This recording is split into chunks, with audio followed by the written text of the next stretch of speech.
ஏக் தின்கா. தின்கானா ஒரு சின்ன துரும்பு, தூசி, ஒரு காய்ந்த புல்லோட சின்ன துகள். ஏக் தின்கா.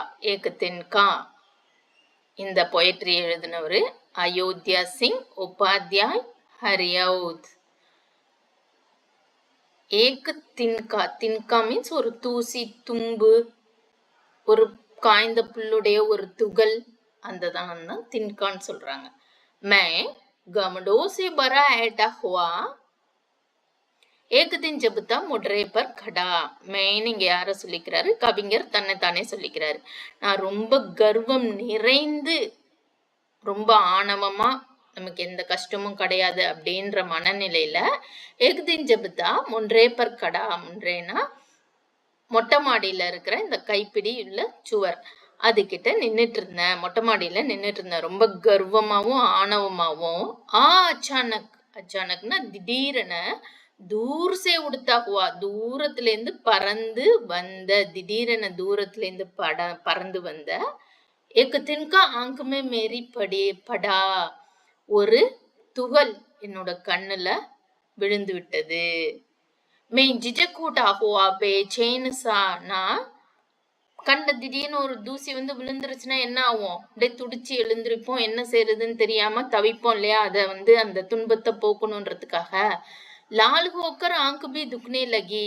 கண் என்ன ஆச்சு? கண்ணில் தூசி விழுந்தா என்ன ஆயிடும்? ரெட் ஆயிடும். ரெட் ஆயிடுச்சு, ரொம்ப பெயினா வேற இருக்கு. அது வந்து துன்பத்தை கொடுக்குது அவருக்கு.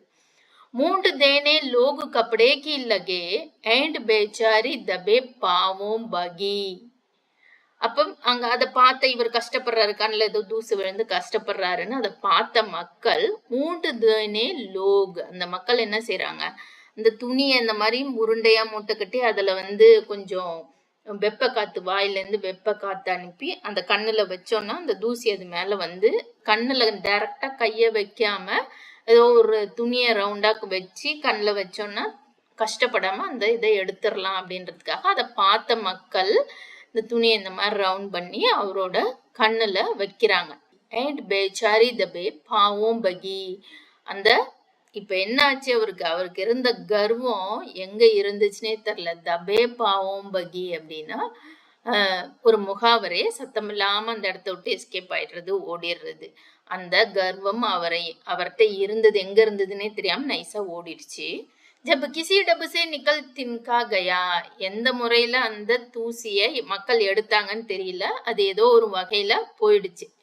தபு சமஜ்னே யோ முஜே தானே தியே. அது போனதோட என்ன சொல்லிட்டு போனுச்சு? அவருக்கு என்ன புரிய வச்சுட்டு போனுச்சு? அவரை கிண்டலா நக்கலா, எவ்வளவு கர்வமா இருந்த நீனு, இப்ப என்ன ஆன பத்தியா நீ அப்படின்ற மாதிரி. எடுத்தா தூ கிசிலியே இத்தனா ரகா ஏக்கு தின்காக பகுத்து தேரேலியே. எவ்வளவு கர்வம் உனக்கு! இந்த கர்வம்லாம் என்ன ஆனுச்சு? ஒரு சின்ன தும்பு, சின்ன தூசி தும்பு போதும் அந்த கர்வத்தை போக்குறதுக்கு அப்படின்றத கவிஞர் உணர்றாரு. அததான் வந்து இந்த ஏக்கு தின்கால அழகா சொல்லியிருக்காரு. என்ன, எவ்வளோ பெரிய மனுஷனா இருந்தாலும் அவனை ஒரு சின்ன தூசியோ தும்போ கூட கஷ்டப்படுத்திட முடியும். அதனால கர்வம்ன்றது மட்டும் நமக்கு இருக்கவே கூடாது அப்படின்னு கவிஞர் சொல்லியிருக்காரு.